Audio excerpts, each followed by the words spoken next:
नमस्कार, मैं हूं दिबांजलि मोइत्रा। रूस यूक्रेन की इस जंग में कई जिंदगियां फंसी हुई। कब क्या उनके साथ हो जाए कुछ कहा नहीं जा सकता। धीरे धीरे करके दूसरे देश रूस यूक्रेन में फंसे हुए अपने नागरिकों को बाहर निकाल रहे हैं। ऐसे में भारत भी यूक्रेन में फंसे भारतीय छात्रों को स्वदेश लाने के लिए ऑपरेशन गंगा चला रखा है। इस वक्त देश के 4 केंद्रीय मंत्री ऑपरेशन गंगा के तहत यूक्रेन के पड़ोसी देश से छात्रों को निकालने के लिए पूरी कोशिश में जुटे हुए हैं। इस बीच दिवंगत पूर्व विदेश मंत्री सुषमा स्वराज का एक वीडियो काफी वायरल हो रहा है, जिसमें वो यमन युद्ध के दौरान भारतीय लोगों को निकालने के लिए देश के प्रयासों का जिक्र कर रहे हैं, जिसमें उन्हें ऑपरेशन राहत के बारे में बात करते हुए देखा जा रहा है। दरअसल भारत की तरफ से 2015 में यमन से भारतीय नागरिकों को निकालने के लिए शुरू किया गया था, जिसका वीडियो इस समय तेजी से वायरल हो रहा है। वायरल वीडियो में सुषमा स्वराज कहती हुई सुनाई दे रही हैं कि लोग पीएम मोदी की लगातार विदेश यात्राओं पर सवाल उठाते हैं। कुछ लोग कहते हैं कि वो हवाई जहाज में रहते हैं, ऐसे दौरों का क्या फायदा। साथ ही सुषमा स्वराज आगे कहती हैं, मैं इस प्रश्न का समाधान करना चाहती हूँ। ये यात्राएं मजेदार नहीं है, बल्कि व्यक्तिगत संबंध स्थापित करने के लिए, और इन मजबूत संबंधों का लाभ भारत उठा रहा है। चलिए आपको सुषमा स्वराज के वायरल हो रहे वीडियो से वाकिफ कराते हैं। बहुत बार लोग यहाँ पूछते हैं, विदेश तो जाते हैं प्रधानमंत्री, कई तो कहते हैं जहाज में ही रहते हैं, पर करते क्या है, उससे देश का लाभ क्या हुआ है? ये आमतौर पर एक प्रश्न आता है भारत की विदेश नीति को लेकर। सबसे पहले इसी का जवाब देना चाहूंगी। मित्रों, ये यात्राएं तफरीह के लिए नहीं होती, ना मौज मस्ती के लिए होती हैं। ये यात्राएं हुई हैं संबंध बनाने के लिए, ये यात्राएं हुई हैं व्यक्तिगत रिश्ते बनाने के लिए, ये यात्राएं हुई हैं दोस्तियां बढ़ाने के लिए। और इन रिश्तों की ताकत को मैंने इन 5 वर्षों में बार बार देखा है, बार बार आजमाया है।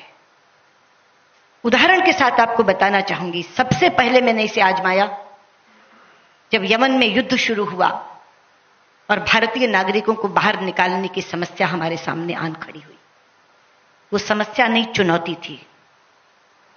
ऊपर से गोले बरस रहे थे, समुद्र में लुटेरे बैठे थे, जमीन पे बंदूकों से लड़ाई हो रही थी, जल, थल और नभ, तीनों रास्ते बंद थे। कैसे निकालें? मुझे ध्यान आया कि प्रधानमंत्री की एक मीटिंग ब्रिस्बेन में सऊदी अरब के नरेश से हुई थी। मैंने सीधे जाके उनसे कहा कि प्रधानमंत्री जी, आप बहुत अच्छे रिश्ते बना के आए हैं सऊदी किंग से, आप उनको एक फोन करिए कि वो 7 दिन के लिए गोलाबारी रोक दें तो मैं अपने सब लोगों को निकाल लाऊं। तो उन्होंने कहा अभी बात करते हैं। टाइम जोन में ऐसे में बैठे थे हम कि बात हो सकती थी। उन्होंने फोन किया तो सऊदी किंग ने कहा मुझे 1 घंटा दीजिए, जस्ट गिव मी 1 आवर। 1 घंटे के बाद उनका फोन आया कि मैंने अपने लोगों से बात की है, 7 दिन के लिए तो हम एक साथ नहीं युद्ध रोक सकते, लेकिन हम हर दिन 2 घंटे रोक सकते हैं गोलाबारी, और 7 दिन तक रोक सकते हैं। आप अपनी फॉरेन मिनिस्टर को कहिए कि इस बीच में वो निकाल सकती हैं तो निकाल लें। प्रधानमंत्री ने मुझे बताया कि वो हर दिन 2 घंटा गोलाबारी रोकने को तैयार है। मैंने कहा हमारा काम इसी से चल जाएगा। फिर लगा कि यमन का हवाई अड्डा भी तो खुलवाना पड़ेगा। फिर उनसे बात की, उन्होंने कहा हम उन 2 घंटे में हवाई अड्डा खोल देंगे। आप जानते हैं, मैंने यहां से जनरल वीके सिंह को कहा कि आप तो फील्ड संभालिए, मैं यहां से मॉनिटरिंग करती हूं। वो जिबूती पहुंच गए जहां से ऑपरेशन चल रहा था, और मैं यहां से मॉनिटरिंग कर रही थी। हम लगभग 5000 भारतीय नागरिक और लगभग 2048 राष्ट्रों के नागरिक यहां से निकाल करके लेकर गए। आज से पहले जब भी ऐसी कोई मुसीबत आती थी, लोग अमेरिका के सामने गिड़गिड़ाते थे, लोग इजराइल के सामने गिड़गिड़ाते थे, हमारे लोगों को निकाल लाओ, हमारे लोगों को निकाल लाओ। सुपर पावर था अमेरिका। लेकिन ये एक ऐसा ऑपरेशन था जहां 48 देशों में अमेरिका ने भी, फ्रांस ने भी, जर्मनी ने भी, इंग्लैंड ने भी हमसे अनुरोध किया कि हम नहीं निकाल पा रहे, केवल आप निकाल के ला रहे हैं, कृपया हमारे नागरिकों को भी निकाल लाइए। और पाकिस्तान समेत 1972 लोग हम 48 राष्ट्रों के निकाल कर, पाकिस्तान के भी उसमें 3 थे। तो ऐसी समस्या जब जल थल नभ दूर हो जाए, कहीं से आप निकाल न सके उस समय पे क्या काम आया वो रिश्ता जो प्रधानमंत्री ब्रिस्बेन में सऊदी किंग से बनाकर आए थे। खैर, किसी भी युद्ध का अंतिम परिणाम इतना भयानक होता है कि आने वाली कई पीढ़ियां उसके दुष्प्रभावों का सामना करती हैं। उदाहरण के तौर पर यमन युद्ध को ही देख लीजिए, जहां की आज भी 12 करोड़ से ज्यादा लोग भूखमरी से जूझ रहे हैं। 2021 में अरब नेतृत्व वाले गठबंधन के बीच भीषण लड़ाई हुई थी। इस दौरान सैकड़ों हूती विद्रोही मारे गए थे। इस युद्ध के दौरान यमन में 1,30,000 लोगों की मौत हो चुकी। इस युद्ध के दौरान ही हजारों भारतीय यमन में फंस गए थे। उन्हीं फंसे भारतीयों को निकालने के लिए भारत ने एक बड़ा अभियान चलाया था। भारत ने अपने रिश्तों के जरिए वहां से न केवल भारतीय नागरिकों को निकाला, बल्कि विदेशी नागरिकों को भी सकुशल उनके देश तक पहुंचा दिया। बहरहाल, सुषमा स्वराज के वायरल हो रहे इस वीडियो पर आपकी क्या राय है, कमेंट करके जरूर बताएं। बहुत बार लोग यहाँ पूछते हैं, विदेश तो जाते हैं प्रधानमंत्री, कई तो कहते हैं जहाज में ही रहते हैं, पर करते क्या है, उससे देश का लाभ क्या हुआ है? ये आमतौर पे एक प्रश्न आता है भारत की विदेश नीति को लेकर। सबसे पहले इसी का जवाब देना चाहूंगी। मित्रों, ये यात्राएं तफरी के लिए नहीं होती, ना मौज मस्ती के लिए होती हैं। ये यात्राएं हुई हैं संबंध बनाने के लिए, ये यात्राएं हुई हैं व्यक्तिगत रिश्ते बनाने के लिए, ये यात्राएं हुई हैं दोस्तियां बढ़ाने के लिए।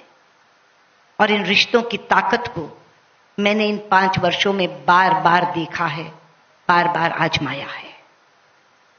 उदाहरण के साथ आपको बताना चाहूंगी। सबसे पहले मैंने इसे आजमाया जब यमन में युद्ध शुरू हुआ और भारतीय नागरिकों को बाहर निकालने की समस्या हमारे सामने आन खड़ी हुई। वो समस्या नहीं, चुनौती थी।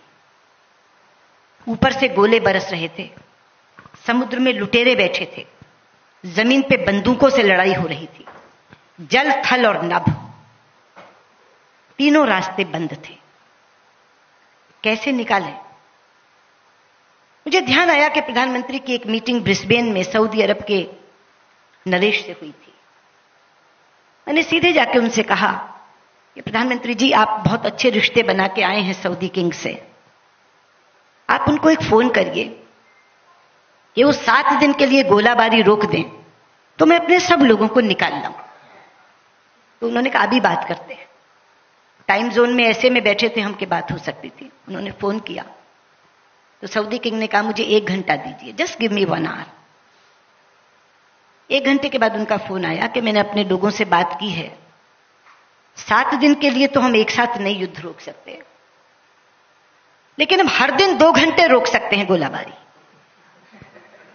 और 7 दिन तक रोक सकते हैं। आप अपनी फॉरेन मिनिस्टर को कहिए कि इस बीच में वो निकाल सकती हैं तो निकाल लें।